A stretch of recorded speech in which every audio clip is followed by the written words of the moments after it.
Hi, my name is Alex Mandrika, and today I want to talk about how game systems can be meaningful and how to use them to pass a message to your player. We have a very long tradition of conveying messages through stories, visual arts, or music. But game systems are not that well documented, so that's why I want to share my experience on how to build the systems to convey a message in your game. Stories don't typically tell a message right away. It doesn't work that way. The way it's done is to build an experience and develop an emotional state, and that message is going to transpire through that experience. That's why stories use plot, dialogue, and even aesthetics to hint at that message and build that experience that you can relate to. For example, in Star Wars, Darth Vader, even his name is a play of word on dark father from the German. And actually, guess what? In the movie, well, he's Luke's father.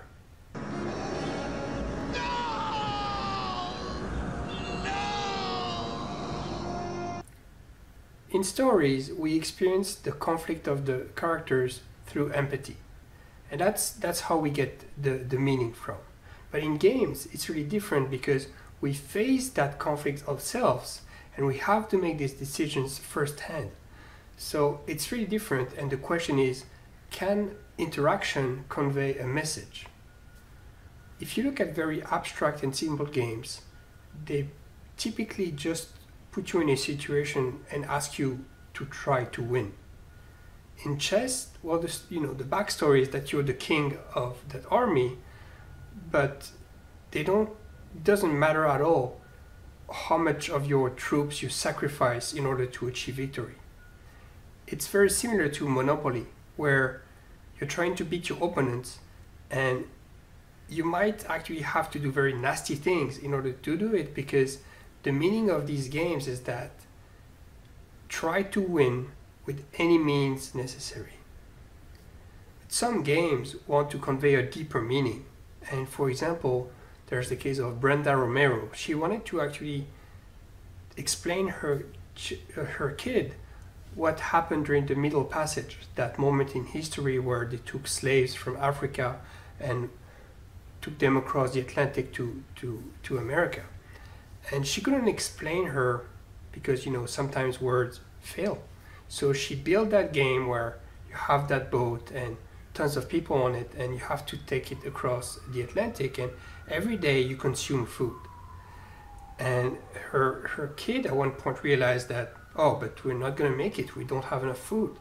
So she had to make that decision of should I toss people overboard? Should I stop feeding them and maybe some of them are going to survive?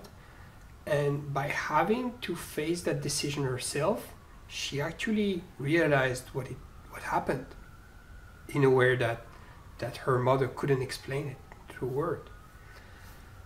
So we can convey a message through interaction, but the question is, how do we build these systems that can be meaningful? In a game like Ultima 4, it's an RPG game, but the game wants you to become the avatar of virtues. And one of these virtues is honor. So you have to be honorable. And as in any RPG, you want to fight monsters to gain experience points to become stronger. So you fight these monsters, but sometimes as you hit them, they're going to start running away and fleeing from you. And if you pursue them and kill them as they flee, well, it's not honorable, so you actually lose honor points. That's a resource you're going to have to fight and struggle to gain later on. So then you realize that, yeah, my first instinct of trying to become more powerful, what appeared to be the optimal play, is actually not always that optimal. In Company of Heroes, well, you're the general and you want to defeat the opposing army. And so you want to push your army and push the front and capture these control points and defeat the opponent units. But then you realize that at one point, even though time is of the essence and the faster you go, the better it is, well, the game actually puts you in that situation where your soldiers become tired or weak or shell-shocked or afraid, and you have to evaluate, should I push forward or not, because they are becoming less efficient, and you might actually lose the battle if you don't pay attention to this. So of course the aesthetics of the game also participate in making you care about that decision and that situation, but it's the fact that you have to make that call, handle the decision, is what's key here to convey that meaning. And also in that game, eventually it makes you feel that leave no mind behind that is present in movies or TV series like Saving Private Ryan or Band of Brothers that the team wanted to achieve. So to build a system that's going to be meaningful, my advice to you is establish optimal play, but then have secondary resources or secondary conditions that make that optimal play not that optimal anymore. And have the player have to make a choice between what he thought was optimal and what now he realizes is actually the real optimal way that could appear suboptimal at first.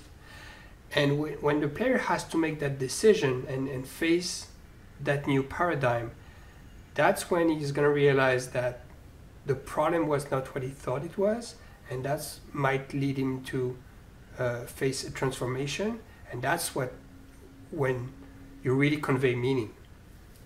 So I'm going to link below to Brenda Romero's talk, and if you enjoyed that video, well, please subscribe, and I'll see you next time.